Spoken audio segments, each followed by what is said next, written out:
오늘 우리에게 주신 말씀 이사야 37장 14절로부터 20절입니다. 오늘 말씀 함께 봉독하겠습니다. 히스기야가 그 사자들의 손에서 글을 받아보고 여호와의 전에 올라가서 그 글을 여호와의 앞에 펴놓고 여호와께 기도하여 이르되 그룹 사이에 계신 이스라엘 하나님 만군의 여호와여, 주는 천하 만국의 유일하신 하나님이시라. 주께서 천지를 만드셨나이다. 여호와여, 귀를 기울여 들으시옵소서. 여호와여, 눈을 뜨고 보시옵소서. 사내립이 사람을 보내어 살아계신 하나님을 회방한 모든 말을 들으시옵소서. 여호와여, 아수르 왕들이 과연 열국과 그들의 땅을 황폐하게 하였고 그들의 신들을 불에 던졌사오나 그들은 신이 아니라 사람의 손으로 만든 것일 뿐이요 나무와 돌이라. 그러므로 멸망을 당하였나이다. 우리 하나님 여호와여, 이제 우리를 그의 손에서 구원하사 천하 만국이 주만이 여호와이신 줄을 알게 하옵소서 하니라. 아멘. 여호와 전에 엎드린 히스기야라는 제목으로 전도사님 나오셔서 말씀 전해 주시겠습니다.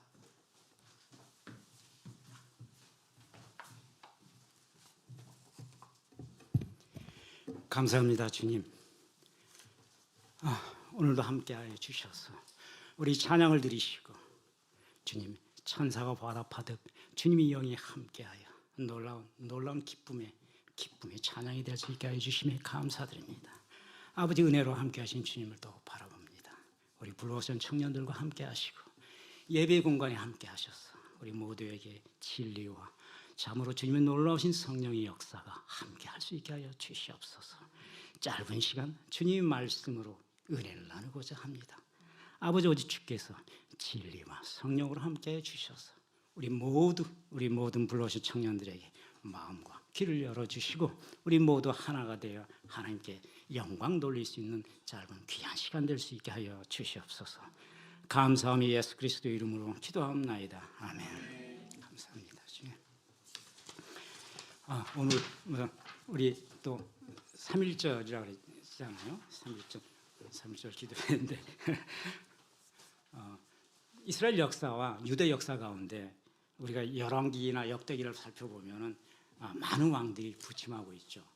그런데 그 왕의 기도가 우리 성경에 기록되어 있는 것이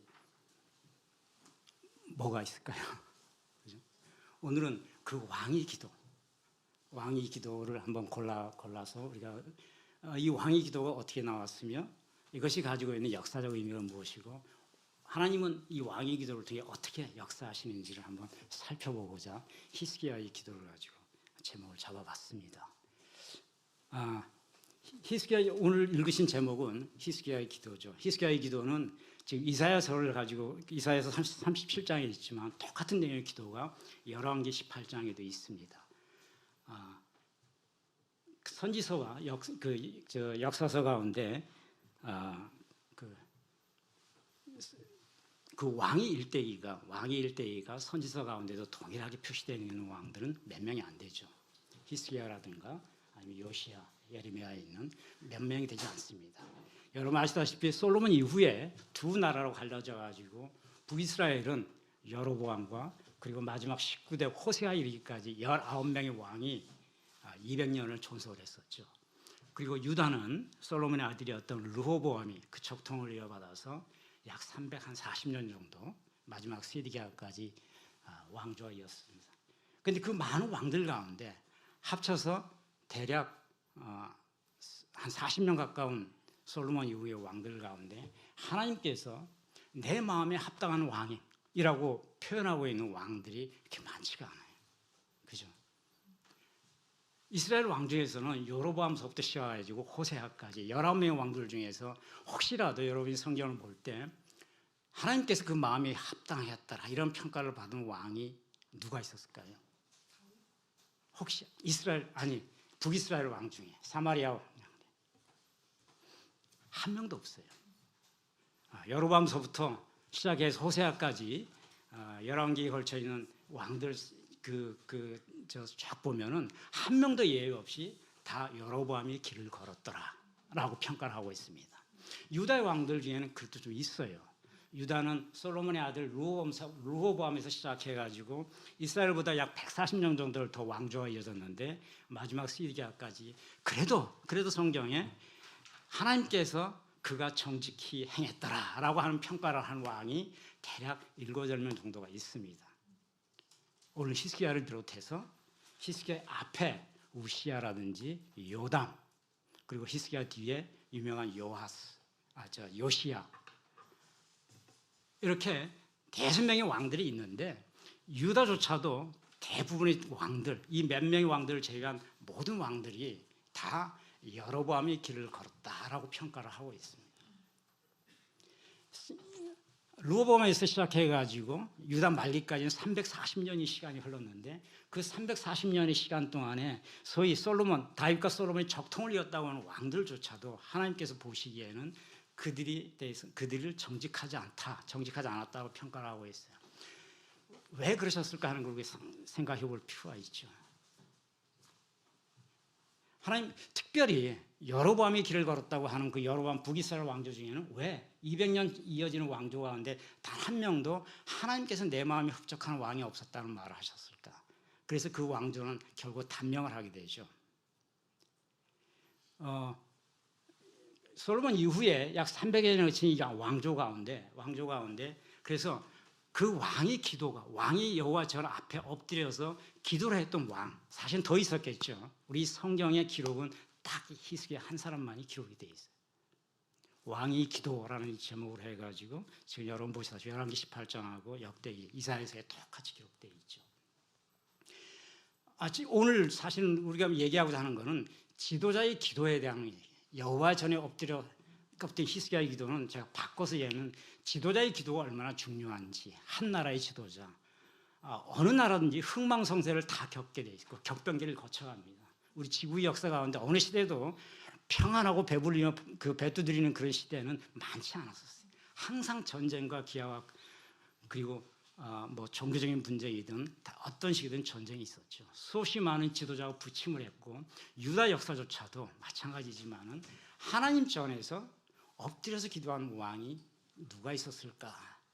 뭐 몇 사람이 있었겠죠. 그러나 우리 성경에 명백히 기록되어 있는 왕이 많지가 않았다라고 하는 것은 무엇을 의미하는 것인가 하는 거예요. 하나님께서는 그것을 여로보암이 죄로 평가하고 있어요. 여로보암이 죄라는 게 뭐죠?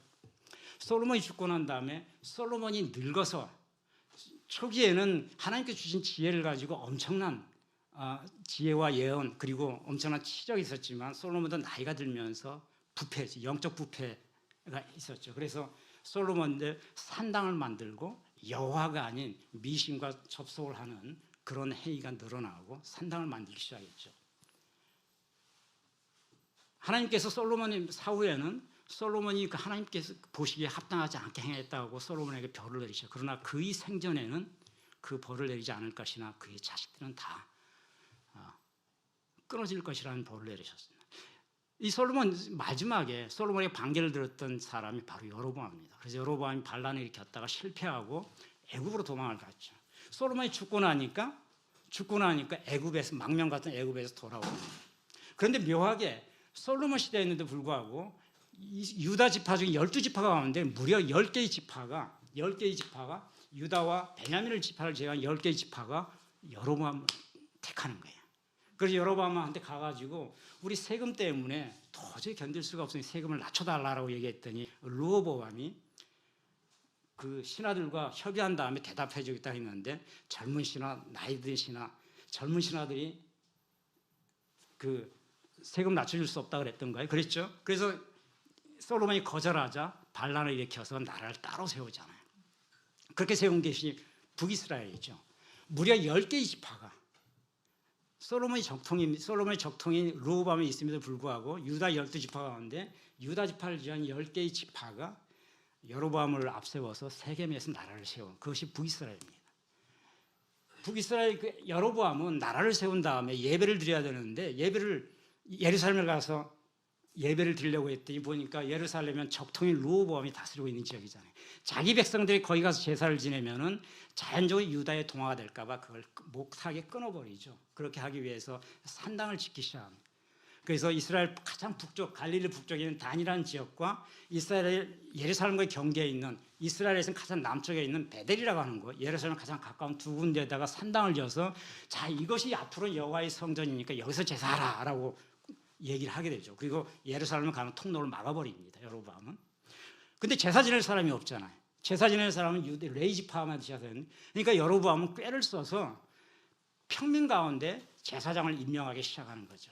그래서 내가 제사장을 임명해서 이 제사장이 단과 베델에서 이제는 제사를 여호와 제사를 지내고 예루살렘을 가지 말라고 하고 있죠. 거기서 더 나아가지고 6월절을 임의로 지어버려요. 이스라엘 달력상 8번째 달에 보름이 6월절로 여로보암이 날을 지정해버리죠. 그건 하나님께서 6월절 하나님께서 지정한 날이거든요. 그죠? 근데 자기가 임의로 6월절을 지정해서 앞으로는 예루살렘과 달리 우리는 이 날을 여호와의 날이라고 칭한다라고 하죠. 이것을 하나님께서 여로보암이 죄라고 얘기를 하셨어요. 이 죄로 인해 여로보암은 그 왕조는 결국 망할 것이다라고 얘기하시죠. 결국 여로보암이 죄라고 하는 것은 결국 우상, 하나님 대신 하나님이 나의 이름을 나의 모양을 본뜨든 사람의 모양을 본뜨든 동물의 모양을 본뜨든 어떤 우상도 만들지 말고 섬기지 말라고 했다는 하나님의 가장 계명을 스스로 어기고 이곳이 여호와의 전이요 그리고 이곳에 금송아지 2개를 만들어서 이 금송아지들을 하나는 베델에 하나는 단에 놓고 앞으로 여기다 절하면 됩니다라고 했던 것. 이것은 우상이죠. 그죠? 우상숭배. 우상숭배의 길을 맨 먼저 열은 사람, 그 사람이 여로보암이었기 때문에 성경은 그것을 여로보암이 죄라고 하는 아주 대명사와 같이 그 말을 표현하고 있고 그 여로보암 이후에 19명의 왕들이 한 명도 그 길에서 벗어나지 않고 똑같은 길을 걸어가고 있죠. 19명의 북이스라엘 왕들 가운데 온전하게 생명을 다한 왕이 몇 명이 되지 않아요. 무려 19명의 왕이 바뀌는 동안에 쿠데타가 7번에 걸쳐 일어나죠. 북이스라엘은. 첫 번째 쿠데타가 시므리 3대 왕. 여로보암은 그 아들이 왕이 됐지만 곧바로 시므리라고 하는 군대 장관에 의해서 죽임을 당하고. 근데 시므리는 집권한 지 석 달 난 돼 가지고 오므리라고 하는 사람에 의해서 또다시 참살을 당해요. 그리고 오므리든 그 아들 아합에 의해서 가장 폭정이 이제 시작되죠. 아합 왕조가 시작되죠. 그 아합 왕조는 다시 예후라고 하는 사람 군대 장관에 의해서 전 가족이 다 멸절당하는 그런 아픔을 또 겪어나가죠. 근데 예후가 또 예후에서 끝난 거예요. 그 이후로도 끝없이 쿠데타가 일어나서 마지막 왕이 호세아조차도 19대 왕 북이스라엘의 마지막 왕 호세아조차도 아수리에 멸망되기 전에 자기가 그 앞에 왕 베가를 죽이고 왕이 되죠. 쿠데타의 역사가 11명 왕 중에 7번에 걸친 쿠데타가 일어나요. 그리고 그 앞에 왕들의 가족을 전부 죽여. 하나님께서 하신 말이 하나도 예외 없이 그대로 이어지는 거죠. 이 왕조는 결코 오래가지 못할 것이라 그랬고 호세아 10년을 채 못 가서 아수리에 망합니다. 오늘 역사적 배경 히스기야는 유다의 왕인데 바로 그 호세아가 아수리에 멸망할 그 당시에 예루살렘 왕이 히스기야였죠. 히스기야는 여러분 아시다시피 열왕기 보면 24살에 왕이 됐어요. 그 아버지 아하스라고 하는 왕이 있었는데 아하스가 굉장히 여로보암의 길처럼 북이스라엘스러운 산당들을 마구 짓기 시작했던 왕이죠. 그래서 하나님께서 아하스에 대해서 경고를 합니다. 그런데 히스기야가 왕이 된 다음에 그 산당들을 철폐하는 성전개혁 작업을 단행하죠. 히스기야가 왕이 된 다음에 10년이 되지 않아서 저 북쪽 사마리아에 있던 호세아가 멸망당하는 꼴을 보게 되죠. 근데 그 멸망을 시켰던 시리아의 그 살마네스 5세라고 하는 왕인데 북이스라엘을 멸망시킨 다음에 아수르로 돌아가서 바로 죽지요. 아수리 왕이 사네립이라고 하는 사람이 왕이 됩니다. 사네립은 자기 선조였던 살마네셀이 이스라엘을 사마리아를 해체했지만 아직 유다를 해체하지 못했죠. 그래서 서방 원정을 다시 출발을 하죠. 그 사네립이 서방 첫 원정길에 들어온 것이 바로 히스기야 때 이 예루살렘이었죠. 히스기야는 사네립이 침공을 받아서 예루살렘 성에 사네립의 군대가 무려 3년간을 성벽을 둘러싸고 그 주변에서 대기를 하고 있는 상태에 있었죠. 히스기야는 초기에 아하스가 자기 아버지 아하스가 아수르의 눈치를 보기 위해서 그 중동을 편정한 아수르의 다마스커스를 가가지고 조공을 하다가 무엇을 발견하는 거 아니? 그 시리아가 섬기고 있는 그 소위 우상의 성전을 보게 되죠. 그 열왕기 16장에 나오는 부분인데 성전을 딱 보니까 우리 예루살렘에 있는 성전보다 근사하고 좋아 보이거든요. 그래서 그 성전 설계도를 그대로 본떠서 유다에 있는 아마스라고 하는 제사장한테 설계도를 보냅니다. 내가 가기 전에 다마스커에서 지금 예루살렘 돌아가기 전에 예루살렘 성전을 다시 고쳐라. 그래서 다마스커에 있는 성전을 그대로 옮겨서 가서 고치게 하죠. 내가 돌아가기 전에 그 작업을 끝내놓으라 하고. 근데 그것만 한 것이 아니고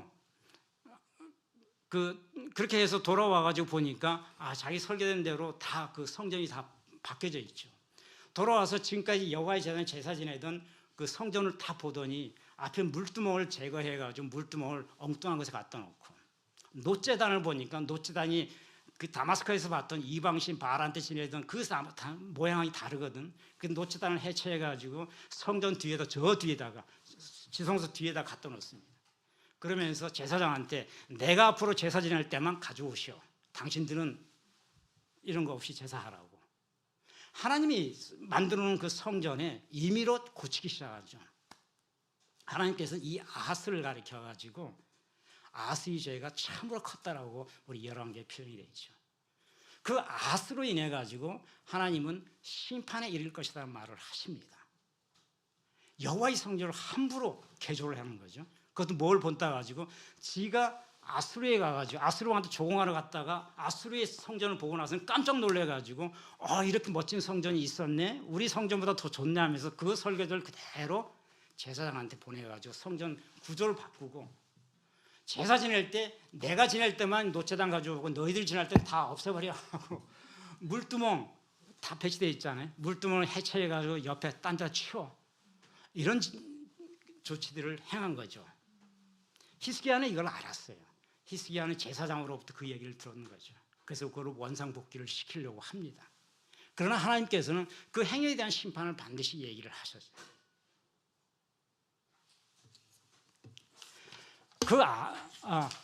히스기야가 그 기도에 이르게 된 이 소위 말하는 아수리 침략의 그 종교적 그 원인을 크게 정치적인 원인과 종교적 또는 영적 원인으로 나설 때 종교적 영적 원인은 지금 제가 말했듯이 바로 우상 숭배를 행했던 선조와 그 이스라엘 백성들, 유다 백성들의 죄라고도 우리는 볼 수 있는데 또 하나 결정적인 잘못은 정치 외교적으로 아하스가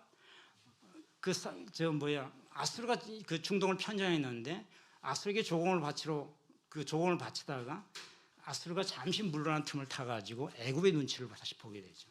그래서 애굽의 사절단을 보내가지고 야 아수르에 좀 대항을 해보자라고 하게 됩니다. 이것을 알고 사네립이 군대를 끌고 들어온 거죠. 그래서 이사야 30장에 보면 이사야 선지자는 이스라엘과 유다가 자꾸 애굽의 눈치를 보고 애굽에 의지하는 것을 대해서 강력하게 질타를 하죠. 이사야 30장 1절에 아수르조차도 하나님께서는 당신이 도구로 삼으셨다라고 얘기를 하고 있습니다. 아수르 그들 손에 있는 몽둥이는 내 손의 분노다라고 얘기하죠. 우상과 하나님께 하지 말라고 했던 지역진들을 섬기는 타국에 의지하고자 했던 그런 행태, 그리고 하나님과의 언약을 배반하고 선지자가 그 얘기했던 그 소위 말한 그 외교적 그 동맹, 선지자 이사야를 통해 가지고 애국과 지금 손을 잡으면 안 된다는 얘기를 거듭 선포했지만은 이사야의 말을 듣지 아니하고 끊임없이 밀사를 보내 가지고 애굽의 군사적 도움을 요청했죠. 이와 같은 것들이 사네립이 예루살렘 침공하게 된 명분이 되었다고 하는 겁니다. 이와 같은 역사적 상황을 히스기야는 제사장을 통해서 들었어요. 자기가 어렸을 때 있었던 일이지만은 그래서 히스기야는 하나님께 돌아가기 위해서 성경 계획부터 작업을 시작했죠. 어쨌든 이 히스기야가 소위 여호와의 성전에 올라 기도를 올리게 된 그 역사적 시대적 배경은 바로 그와 같은 종교적 영적 부패와 그다음에 외교적 실패, 하나님께 행하지 말라고 했던 선지자를 통해서 행하지 말라고 했던 것에 대한 그 거스리는 것, 그런 것들이 원인이 된 상황이었다. 그래서 아수르는 들어왔어요. 이제 예루살렘 예루살렘 주변에 와가지고 사네립이 그 군대를 동원해가지고 들어왔어요. 그래서 아수르의 군대장관 랍사게를 통해가지고 예루살렘을 황폐화시키지 않을 테니까 대신 다음의 조건을 제시하죠. 무릎 꿇으라는 얘기를 하게 되죠. 아수르가 얘기했던 그 위협이 조건 크게 두 가지였을 겁니다. 우리 성경에 보면 첫 번째는 너희들이 자꾸 애굽에 의지하려고 한다. 애굽은 당시 중동의 패권은 아수르와 나중에 바벨론 넘어가는데 애굽이라는 나라는 항상 태양신이라는 지역신을 의지하고 있으면서 팔레스타인에 대한 지역 종주권을 가지고 있었다고 하는 나라죠. 너희들은 원래 우리 신민이었어. 400년 동안 우리 그 노예였어. 너희들이 나갔지만은 너희들에 대한 주권은 우리에게 있다고 하는 의식이 굉장히 강한 나라가 애굽이었어요. 그래서 중동이 어떻게 되든 너희는 우리 지배를 받아야 돼. 끝없이 우리 조공을 바쳐야 돼 하는 의식이 당시까지도 계속 있었어요. 그래서 유다나 팔레스타인에서는 항상 애굽의 눈치를, 지역 맹주의 그 눈치를 보는 그런 풍조가 있었죠. 하나님께서 그걸 끊으라고 거듭 선지자를 통해서 얘기하죠. 이사야를 통해서 얘기했고 후대에 유다의 멸망 시에서 예레미야를 통해 똑같은 얘기를 합니다. 애굽의 손을 벌리지 말아라.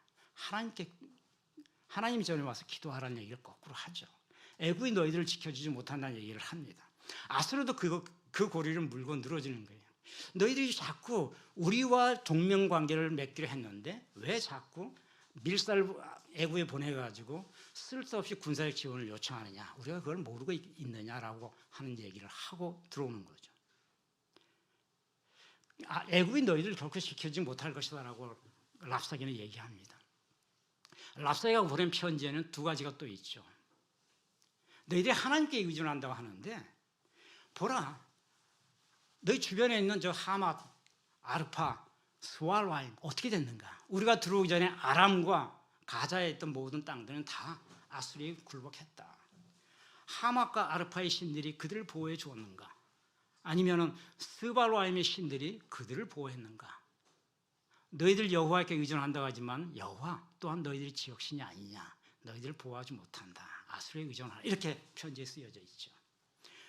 랍사게 사네립이 보낸 편지 핵심 두 가지입니다. 여호와, 너희들이 왜 이집트에 자꾸 의존하려고 하느냐? 그리고 너희들이 지금 여호와께 의존하면서 대항하려고 하는데 그런 얘기를 하죠. 히스기야는 너희가 의존했던 산당과 제단을 다 협회한 왕이 아니냐. 그런데 그 사람이 그 신이 어떻게 너희를 보호할 수 있겠느냐라고 얘기를 합니다. 한마디로 말해서 여호와를 유다의 백성들이 믿던 여호와를 조롱하는 거죠. 일종의.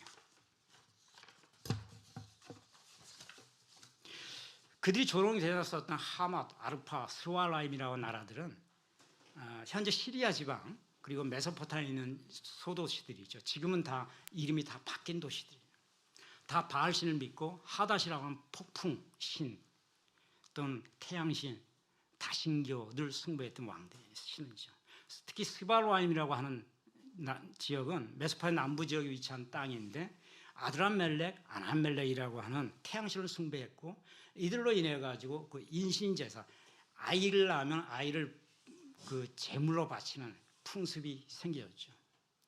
후대 유대도 이스라엘 통해 들어온 이 인신고요, 아이를 제물로 바치는 이 그 풍습이 예루살렘까지 들어와가지고 예루살렘 서쪽에 있는 흰놈이 아들 골짜기라는 곳이죠. 흰놈의 아들 골짜기가 바로 그 흰놈 골짜기에 가서 아들을 불태워 죽이면서 그 제사를 지냈던 그 장소입니다. 그래서 흰놈의 아들 골짜기라고 그러죠. 예루살렘 서쪽 골짜기를. 그것이 나중에 화장터로 다 변하죠. 그래서 예루살렘 백성들이 이방인들이 죽으면 다 그쪽에서 갖다 묻고 유대인들이 죽으면 다른 곳에 갖다 묻는 식으로 유대인과 이방인들을 분류하는 화장대로 쓰는 것이 흰놈의 아들 골짜기죠. 그 풍습이 이 스왈라의 메소포타미아 들어온 풍습인데 이러한 것들을 얘기하면서 지금 아수르는 여호와도 그와 같은 지역 신으로 평가를 하고 있는데 너희들 보호해주지 못할 것이다 라는 식으로 얘기하는 거죠. 아수르가 들어오게 된 빌미는 애굽에다가 사절단을 보낸 사건이 빌미가 된 거죠. 너희들은 우리에게 조공을 바치기로 하고 은 300달란트 매년 금 30달란트를 바치기로 하지 않았느냐. 그런데 몰래 애굽에다가 군사 지원을 요청하고 있는 거 그거를 용서할 수 없다 해가지고 사내비 들고 들어온 겁니다. 그거는 어마어마한 외교적 실패였고 이 외교적 실패에 관해서 이사야 선지자는 그렇게 하면 안 된다는 얘기를 이사야서 30장에 보면 하고 있죠. 그건 하나님께서 그렇게 해서는 안 된다. 빌미를 줄 수 있다는 식으로 얘기하는 거예요. 이것이 그들의 현실 속으로 드러난 것은 바로 그 부분입니다. 자, 그래서 히스기야는 이런 협박을 받고 이제 여호와 전에 들어갑니다. 그나마 국난을 극복할 수 있었던 것은 히스기야 같이 재단에 하나씩 들어가서 기도할 수 있었던 지도자가 있었다는 거죠. 사실 오늘 우리 얘기의 핵심은 바로 이 부분입니다. 국난은 어느 시대나 있을 수 있고 어떤 명분으로도 있을 수 있어요. 이 지구상의 어떤 나라도 우리가 완전히 믿을 수 있는 나라는 존재하지 않습니다. 그런데 어떤 상황이 와도 우리가 헤쳐나갈 수 있는 길은 하나님께 의존하는 길밖에 없다는 거죠. 백성들이 기도해야 되고 종교 지도자들이 기도해야 돼요. 그런데 지도자가 기도하지 않으면 가능한가? 국난 극복이 되겠는가? 그건 아니라는 거예요. 지도자의 기도가 우선이라는 거예요. 책임자의 기도가. 히스기야의 기도가 우리에게 제시하는 바는 히스기야의 기도는 여러분 보시다시피 딱 5개의 절로서 내용이 많지는 않아요. 그죠? 언약궤의 그룹 위에 임재하신 하나님이시여로 시작해가지고 우리를 구원하셔가지고 천하만국의 주인이 여호와이신 줄 알게 해달라. 5줄이에요. 5줄인데 하나님께서는 그 기도를 들어주시는 거죠. 지도자가 무릎 꿇고 기도할 때 그 기도를 들어주신다는 겁니다. 히스기야의 기도가 갖는 의미는 지도자가 직접 여호와의 전에 올라가서 편지 랍사게 가져온 사내의 편지를 딱 펼쳐놓고 기도했다고 되어 있죠. 31장 14절 첫 번째 보면 랍사게의 편지를 여호와의 전에 펴놓고 기도하되 이렇게 되어 있어요. 있는 그대로 국가적 상황 그대로 그 랍사게의 편지 안에 그대로 들어있는 거예요. 사내립의 편지 안에 너희들이 무엇을 잘못해서 우리가 지금 침공하고 있다는 걸 그대로 놓고 그대로 기도하는 거야. 우리가 지금 이런 상황에 있습니다. 하나님 우리를 살려달라고 기도하는 거예요. 현실을 부정하지 않고 현실을 그대로 갖다 놓고 기도하기 시작하는 거죠. 그리고 다른 기도가 없어요. 그룹 위에 임재하신 여호와 하나님이시죠. 하나님의 절대 주권을 그냥 고백하는 거예요. 창조주 하나님을 그냥 고백하는 것으로 시작하는 거예요. 랍사게가 그 편지 안에 우리 하나님을 가리켜서 너희들 스왈라임의 저 아드람멜렉이라든지 저기 하맛과 아르파 지역에 했던 그 바알 신이라든지 하닷이라든지 이런 신들하고 비교를 했다. 그 편지에 그렇게 돼 있잖아요. 그 신들과 똑같은 여호와가 너희들을 구원할 수 있겠느냐라고 비웃었던 거죠. 그걸 그대로 놓고 하나님 당신은 이 신들하고 다르다라는 얘기를 좀 하고 싶은 거예요. 그죠? 그런 신들은 그런 하맛, 아르파 지역, 그 스왈람, 메소포타미아 이런 신들은 지금 그 히스기야가 어떻게 고백합니까? 인간의 손으로 만든 목상이요 조각상에 불과하다 얘기해요. 그건 우상이었다. 근데 당신은 그런 신이 아니다라고 얘기를 하는 거예요. 우리 여호와 하나님은 그런 우상들과 차원이 다르다. 온 땅을 창조하신 하나님, 절대적인 유일한 하나님이시다라고 고백하고 있죠. 어려운 내용의 기도가 하나도 없어요. 하나님의 임재를 고백하면서 절대자 유일하신 하나님 그리고 우상이 아닌 우상과 차원이 다른 하나님을 그냥 입으로 고백하고 있습니다. 그러면서 유다를 살려주시는 것이 당신의 영광이다라는 식으로 고백하고 있는 거죠. 우리를 살려주시는 것이 하나님의 영광을 위하는 길이고 하나님이 온 땅 위에 진정한 주라고 하는 것을 선포하시는 겁니다. 이렇게 얘기하는 거예요. 히스기야는 우리를 위해서, 유다 백성들을 위해서 우리를 살려달라. 물론 마음은 그렇겠지만은 기도를 그렇게 하지 않았어요. 우리를 위해 우리를 살려주는 것이 당신이 영광 아닙니까? 이렇게 얘기하는 거예요. 하나님 영광을 위해서 어떻게 하시는 것이 옳습니까를 얘기하는 거죠. 나를 살려달라고 그냥 구걸하는 것이 얘기하는 것이 아니고 하나님의 영광을 위해서라면 우리를 살려달라. 근데 우리를 죽이는 것이 당신의 영광에 부합한다면 그렇게 해달라는 얘기죠. 기도의 우선이 우리 삶에 있는 것이 아니라 히스기야는 당신의 영광에 있다는 거예요. 근데 나는 당신이 온 땅의 진정한 주인인 유일한 절대자인 것을 알기 때문에 우리를 살려주시는 것이 당신이 영광을 받는 길이라고 생각하지만은 초점은 당신의 영광이 있다. 그래서 많은 사람들이 저 이방족들이 여호와는 우상과 다르고 여호와는 지역신과 다르며 여호와는 그분의 영광을 위해서 행한다고 하는 것을 알게 해달라.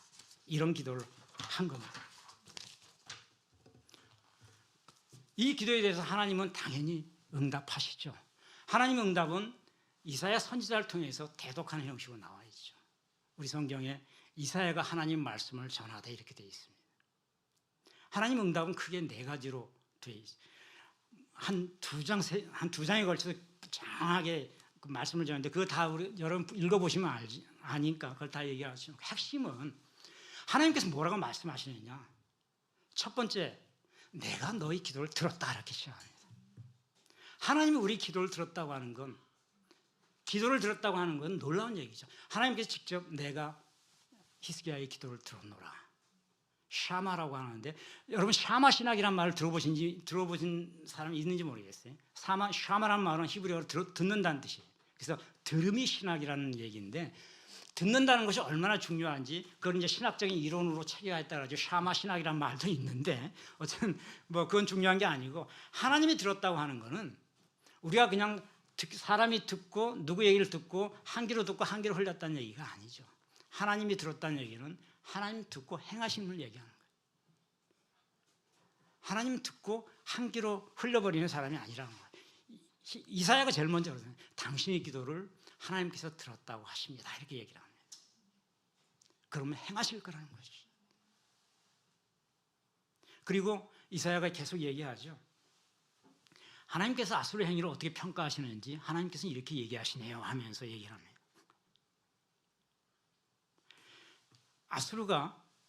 아수르의 행위, 아수르가 너희 하나님 조롱하고 너희 지역 신하고 똑같지 않느냐는 식으로 그 하나님이 너희를 보호하지 못한다. 아수르 왕에서 보호하지 못한다. 이렇게 조롱하고 있는 것에 대해서 하나님께서는 그들의 행위가 우리 처녀딸 시온이 그들을 멸시하고 그들을 향해 머리를 들 것이다. 이렇게 얘기를 하죠. 너희가 거대한 힘을 표명하면서 그들이 행한 그 말은 유대 백성들을 향해서 한 그 말을 나는 나를 조롱하는 것으로 받아들였다라고 하나님께서 말씀하시는 거예요. 이사야는 이스라엘의 거룩한 이에 대한 평가로 받아들이셨다. 이런 취지로 얘기를 합니다. 그들이 여호와를 조롱하면서 지역신으로 평가하고 다른 신의 우상과 같은 존재 아니냐. 그러니까 너희를 결국 보호하지 못할 것이니까 항복하라고 하는 그것에 대해서 하나님께서는 이스라엘의 거룩한 신에 대한 모독과 회방으로 받아들였다. 하나님 그렇게 받아들였다는 얘기를 전하고 있는 거죠, 지금. 그런데 하나님께서는 이렇게 얘기를 하고 계시죠. 26절에 보면은 그 사네립이 아수르에 대해서 내가 너희들 어째요 듣지 못하냐 이렇게 얘기하죠. 너희들이 지금 허다한 병거를 동원해서 산들 꼭대기에 올라가고 더러운 깊은 곳에도 가고 더러운 높은 곳에 올라가서 위험을 과시하고 더러운 숲에 이르러서 우물을 파서 그걸 물을 마시면서 온 땅이 다 내 땅이다라고 지금 얘기하고 있다. 그런데 이 일들은 내가 원래 태초부터 행한 바요 상고부터 정한 바다 이렇게 얘기합니다. 그래서 내가 그 견고한 성읍들을 헐어서 돌무더기가 되게 하였노라 이렇게 말씀하시죠. 아수르는 너희들이 거대한 병력을 가지고 그렇게 한 것 같은데 내가 원래 정한 바고 내가 원래 나의 계획서에 다 있는 것에 불과해. 너희들이 행하는 역사들은 나와 관계없이 행해지는 것이 아니고 난 다 지켜보고 있었어. 라고 이런 뉘앙스의 말씀을 하시는 겁니다. 열방의 역사학자들은 열방의 역사도 하나님 주권하에 있다고 하는 걸 선언하시다 이렇게 근사한 말을 표현하시지만은 그거는 언어로서 표현할 때 그렇게 말을 표현한다 할지라도 그 말은 내가 다 알고 있는 거야. 너희들 그렇게 하는 거 내가 지켜보고 있었어. 이 말씀을 하시는 거죠. 그럼 여기서 우리는 하나의 의문이 제기됩니다. 왜 하나님께서는 히스기야는 하나님의 말씀을 들어서 그 선조가 행했던 산당과 제단을 폐하고 악행을 없애고 개혁했던 왕인데 그 시기에 예루살렘 성을 3년간 아수르로 하여금 둘러싸여서 피폐된 삶을 보게 하셨는가? 그건 하나님 계획 속에 있다고 하셨는데 이것은 무슨 뜻인가? 당연히 의문이 듭니다. 선한 자에게 왜 시련이 있는가 하는 의문하고 동일한 질문이 들 수 있겠죠. 유다 역사 가운데서 하나님께서는 히스기야 이전에 히스기야가 그런 행위를 했다는 것이 아니라 히스기야 앞에 아하스라는 왕이 행했던 것을 기억하고 계신다고 해요. 너희들이 산당을 다시 들여놓고 그 앞에 없앴는데 그 앞에 우시야 때 요담 때를 거쳐가면서 그것이 아합으로 인해서 들어온 이스라엘의 아합과 이세벨에 의해서 들어온 그 우상숭배의 산당과 제단을 끊임없이 선지자를 통해서 없애라 해가지고 일부 철거하고 없앴는데 아하스는 다시 그것을 다시 세웠다. 거기에 대한 징벌이 있을 것이다 라고 하나님께서 얘기하셨거든요. 열왕기하 16장에 보면 그 얘기가 나옵니다.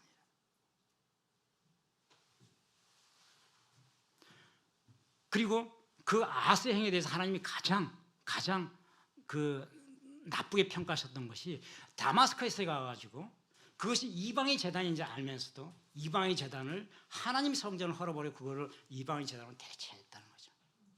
하나님의 성전 앞에 있는 물두멍, 놋제단을 다 없애서 성막 뒤로 옮겨버리고, 그죠?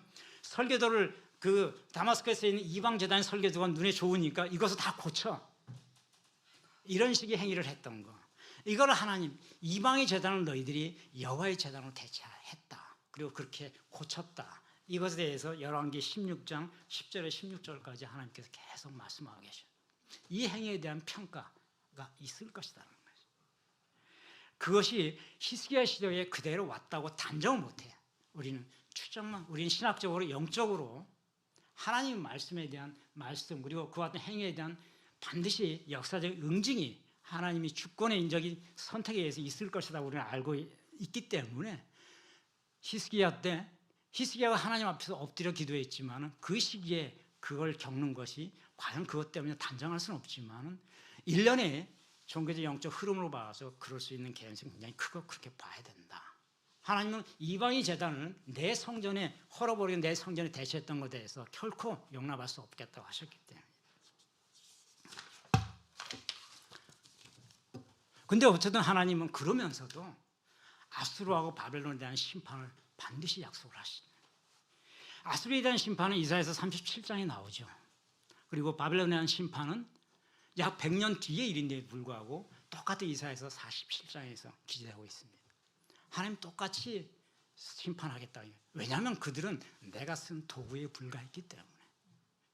내가 이들을 지금 히스기야 시대 그리고 이스라엘을 멸망시켰던 호세아 시대에 이스라엘이 그 패역한 행위에 대해서 아수르를 동원해서 징벌을 하고 그 징벌의 영향이 똑같은 예루살렘에 있는 히스기야의 시대에까지 영향을 미치고 있고 그로부터 120년이 지나서 시드기야 때 이르러 여호와킨 시드기야 때 이르러서 유다가 마지막 멸망하게 이 시기에는 바벨론에 의해서 이루어진 이것은 패역에 대한 영적 부패와 패역 하나님 말씀에서 거스란 데 대한 반드시 심판이 있을 것이라는 거. 그 심판을 아수르와 바벨론을 통해서 행할 것이다 하는 약속이 있었고 그 두 나라조차도 하나님께서는 반드시 역시 심판할 것이다 라고 얘기를 하는 거예요. 왜냐하면 그들은 도구에 불과했기 때문이라는 거죠. 마지막으로 이사야를 통해 가지고 하나님께서는 내가 이 전쟁에 개입하겠다는 얘기를 하십니다. 29절, 33절, 34절 다 그 내용이죠. 그래서 아수르에 대해서 그렇게 얘기하죠. 너희가 나를 거슬러 하고 분노함과 내 오만함이 내 귀에 들렸다. 그래서 내가 갈고리로 하나님 이렇게 표현하셨죠. 내가 갈고리로 내 코를 꿰요. 그리고 재갈을 내 입에 물려 너를 오던 길로 돌아가게 할 것이다.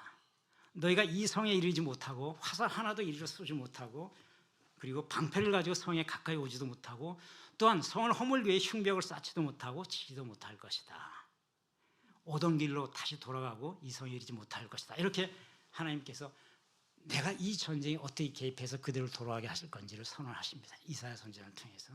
그랬더니 이 나약한 히스기야가 선지자여 도대체 당신이 말씀은 좋은데 기분이 좋지. 하나님께 행해 주겠다 하니까 그런데 표적이 뭐냐 이렇게 얘기를 또. 마치 600년 뒤에 예수님에 대해서 바리새인들이 당신이 하나님의 아들인 표적을 달라고 하는 표적을 구했던 것과 같은 일. 항상 백성들에게 이렇게 표적을 구하죠. 그런데 친절하게 이사야 선지자는 그 표적을 알려주죠. 하나님께서 표적을 다음과 같이 말씀하신다라고 하면 30절에 이렇게 얘기하죠. 왕이여 이것이 왕에게 징조가 될 것이다. 표적이 될 것이다. 올해는 스스로 난 것을 먹을 것이다. 그리고 둘째 해에는 거기서 난 것을 먹을 것이다. 근데 셋째 해에는 너희가 심고 거두고 포도나무를 심어 그 열매를 딸 것이다. 이런 얘기를 하십니다. 이 얘기가 무슨 얘기냐 하면은 예루살렘 성을 지금 둘러싸고 있어요. 그러니까 예루살렘 성 밖으로 나와서 농사를 지을 수가 없는 상황이에요. 그래서 이사야 선지자는 기다려라. 1년간은 올해 나온 농산물을 가지고 먹을 거 가지고 나눠서 먹으라는 얘기를 하고 있는 거예요. 견뎌라. 내년에는 거기서 나온 것 가지고 겉옷 창고에 보관한 가지고 뭐가 나온 것이 있거든. 그걸 가지고 다시 견뎌라. 그런데 그 다음에 셋째에는 너희들이 성 밖에 나가서 포도를 심고 열매를 맺을 것이 이 얘기를 하시는 거예요. 농사를 다시 지을 수 있다. 이 얘기는 2년 뒤엔 그들이 물러갈 것이다. 이 얘기를 하는 거죠. 결국 전쟁은 3년을 간다는 얘기를 하면 2년 동안 견뎌야 한다는 얘기를 하는 거죠. 견디는 거는 이미 거둬놓은 거 가지고 먹고 견디라는 얘기를 하는 겁니다. 3년이라고 하는 표적을 주신 거죠. 마치 예수님께서 다른 표적이 없고 물고기가 요나가 물고기 뱃속에 3일간 있었던 표적과 그 3일의 표적을 얘기한 것과 같이 이사야도 하나님께서 3년의 표적을 주십니다. 그러면서 유다 족속 중에 남은 자는 다시 그때가 되면 아래로 뿌리를 받고 열매를 맺을 것이다. 그리고 남은 자가 예루살렘에서 나오고 시온에 피한 자가 다시 돌아올 것이다. 이것은 여호와의 열심히 이를 이루라. 이렇게 표적을 얘기합니다. 남은 자가 이제 여기서 등장하는 거죠. 이 전쟁에서 하나님께서는 전쟁에 개입해 주시겠다는 약속을 하지만 모두를 다 살리겠다는 얘기는 절대 하지 않습니다.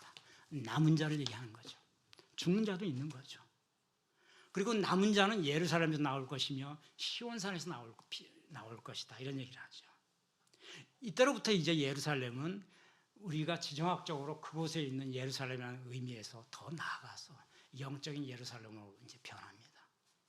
그 예루살렘 남아있는 사람을 예루살렘이라는 얘기를 하는 것이 아니고 결국은 남은 자 시온에서 나오고 남은 자가 예루살렘에서 나올 것이라는 것은 이제 사람들은 결국은 하나님께서 남는 자, 하나님 말씀을 붙드는 자, 언약을 붙들고 누르는 자, 하나님께서 새 언약을 주시는 것을 받는 자를 하나님께서는 기필코 구원하시겠다는 구원의 약속으로 보시는 거죠.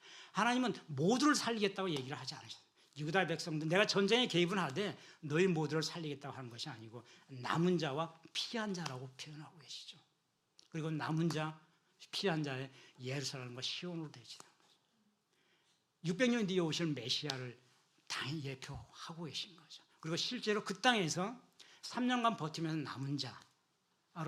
남은 자 하나님께서 그들을 살리시겠다는 얘기도 하고 결국은 이제 소위 말하는 남은 자, 쉐리트라고 남은 자의 사상이 여기서 남아요.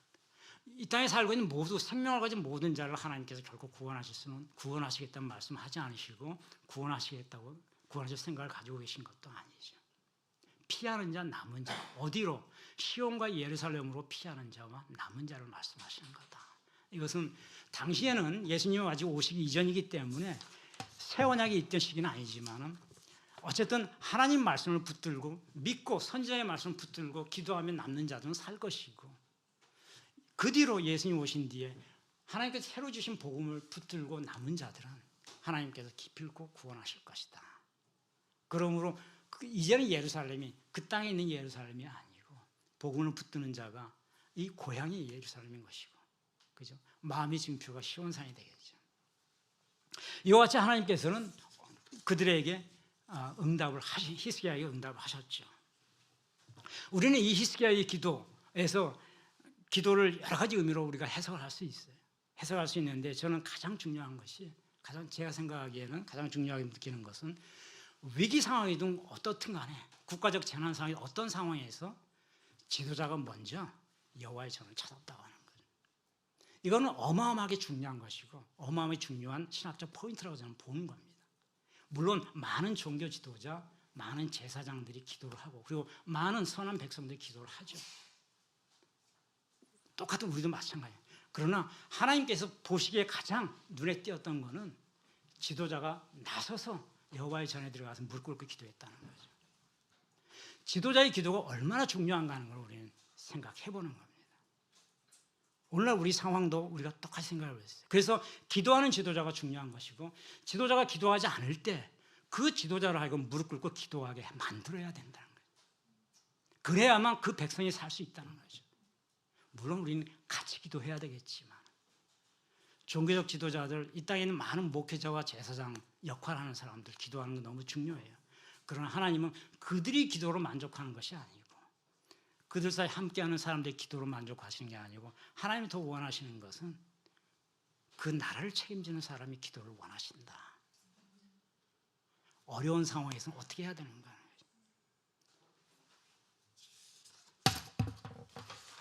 1957년에서 61년 사이에 데릭 프린스 목사라고 하는 분이 영국의 목사인데 인도에 출생하셨던 선교사였어요.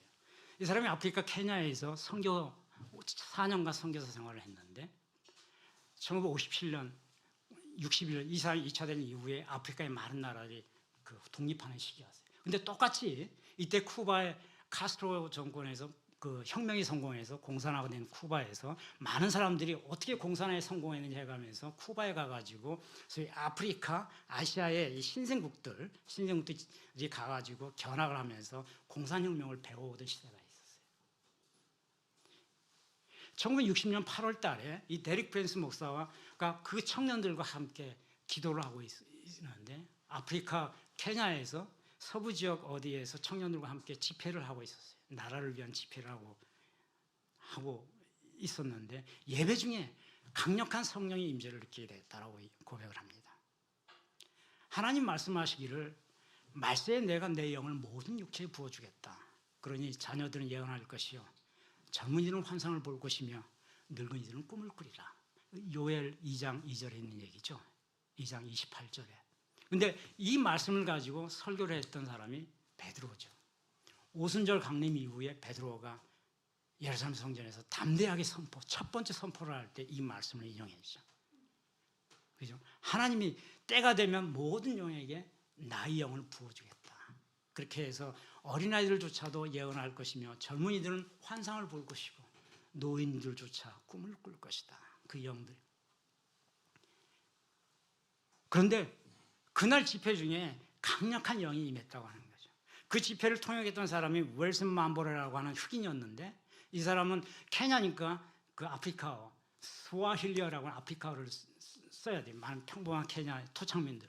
이 사람은 그 영국인이었기 때문에 영어로 설교를 해야 되고 그래서 통역을 하는 웰슨 만보레라는 사람이 통역을 하는 중에 갑자기 하나님의 임재가 그 뜨거운 임재가 느껴지는데 멀리서 붉은 말 한 마리가 그 동쪽에서 일어나가지고 케냐를 향해 다가오고 있더라는 거예요. 말을 타고. 기사가 누군가 봤더니 새까만 사람이 그 말을 붉은 말을 조종하고 있더라. 그런데 그 붉은 말 뒤로 여러 마리 똑같은 붉은 말이 마구 어마어마한 속도로 지금 케냐를 향해 오고 있더라. 그러다가 우리가 기도하는 이 현장, 젊은이들이 기도하는 이 현장에서 갑자기 방향을 확 돌리더니 북쪽으로 물러가더라. 이런 임재를 봤다고 합니다. 그로부터 정확하게 1년 뒤에 1960년에 케냐의 동쪽에 잔지바르라고 하는 지역이 있어요. 해안가에. 잔지바르 섬에서 유혈 폭력 공산혁명이 발생했어요. 이 공산혁명을 일으킨 사람들은 우간다 출신의 흑인들이었는데 이 사람들이 바로 쿠바에 가가지고 카스트로 밑에서 어떻게 공산혁명을 일으킬 수 있는지를 배우고 돌아온 친구들이었어요. 그 사람들이 탄자니아에서 먼저 공산혁명을 성공을 하고 북진을 하고 있어요. 아프리카 지도를 보면 탄자니아 위에 케냐가 있고 케냐 위에 소말리아라고 있어요. 이제 홍해 쪽에 붙어 있는 소말리아. 탄자니아에서 공산혁명이 성공했고 이제 케냐를 향해서 그들이 잔지바르에서 동쪽 바닷가 잔지바르에서 케냐의 수도를 향해서 전진하는 유혈 사태가 일어났습니다. 이때 케냐의 초대 대통령이 그 조모 케냐타라는 사람인데 이 사람이 영국의 지원을 요청했죠. 원래 영국에서 독립한 나라니까. 공산혁명, 탄자니아에서 공산혁명을 일으키던 세력이 지금 아프리카 동쪽 우리 케냐의 동쪽 지역에 근거지를 마련해서 수도를 점령하기 위해서 치고 올라오고 있다. 그래서 영국의 지원을 요청하고 영국이 공산을 막기 위해서 지원군을 파견해서 퇴치를 시키죠. 그래서 그들이 방향을 돌려서 올라간 것이 동쪽에 있는 소말리아로 들어가요. 소말리아가 그래서 공산화가 됐어요. 지금이 소말리아예요. 그 해적들이 소말리아 해적들 집단. 케냐는 공산화를 막았죠. 그래서 아프리카에서 2차 대전 이후에 독립한 나라가 한 50개 나라가 되는데 50개 나라 중에서 공산화가 되지 않은 나라가 몇 나라 되지 않아요. 케냐, 우리가 기독교 국가로 흔히 얘기하고 있죠. 그리고 케냐에서 가장 성공한, 아프리카에서 가장 성공한 나라 케냐를 꼽습니다. 그때 공산화가 됐다면 소말리아나 탄자니아나 케냐나 다 똑같았을 거예요. 근데 그 환상을 청년 집회에서 봤다는 겁니다.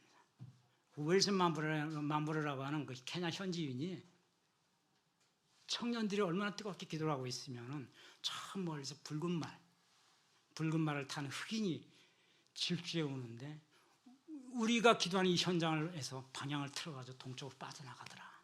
그 동쪽이 바로 소말리아예요.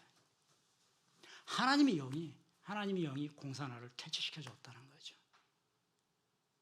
에이, 말 같지 않은 소리 하지 마시오. 이렇게 말할 수 있는 사람도 있어요. 그건 믿음으로 우리가 받는 거지. 그걸 검증할 수 있는 건 아니에요. 이 얘기는 데릭 프린스라는 목사의 자서전에 나온 얘기입니다.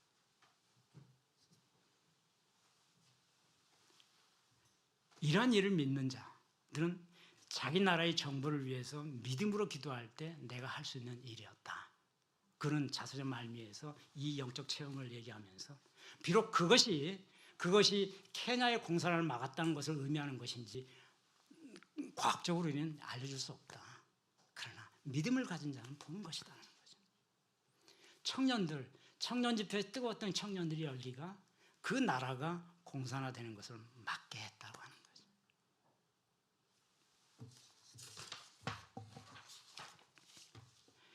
이사야서에 보면, 이사야 57장에 보면 이사야 이렇게 의인이 죽을지라도 이 세상에 마음에 두는 자가 없다 이렇게 얘기를 합니다. 진실한 이들이 거두어 감을 당하는데도 아무도 깨닫는 자가 없구나. 의인들이 악한 자들 앞에서 불리어가는구나.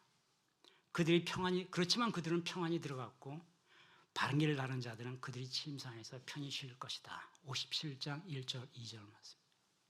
이사야 선지자가 이 시대에 살았던 선지자인데 이 시대 때 얼마나 세상이 폐역하고 세상이 부패했는지를 지금 이렇게 얘기하는 거예요. 의인이 죽고 죽는데도 불구하고 마음에 두는 사람들이 아무도 없더라. 이 얘기는 뭡니까? 진실한 이들이 억울하게 감옥에 가는데도 불구하고 깨닫는 자가 없다. 사람들이 다 영적으로 무뎌져 있다는 얘기를 하는 겁니다. 하나님 말씀을 부어둬도 이제 느끼는 자가 없겠구나 하는 얘기를 지금 하고 있는 거예요. 이사야 선지자. 하지만은 그 의인들은 바른 길로 가다간 그 의인들은 그들이 침상에서 편히 쉴 것이다. 그런데 나머지는 뭐냐? 깨닫지 못하는 자들, 영적으로 무지하고 부피해서 알지 못하는 자들, 너희들은 뭐냐라고 이사야 선지자 얘기하는 거예요. 그렇지만은 어쨌든 우리가 어떤 시대를 살고 있든 또 여러분이 처해 있는 상황이 무엇이든 그리고 우리는 앞으로 전진해야 될 대한민국에 살고 있어요.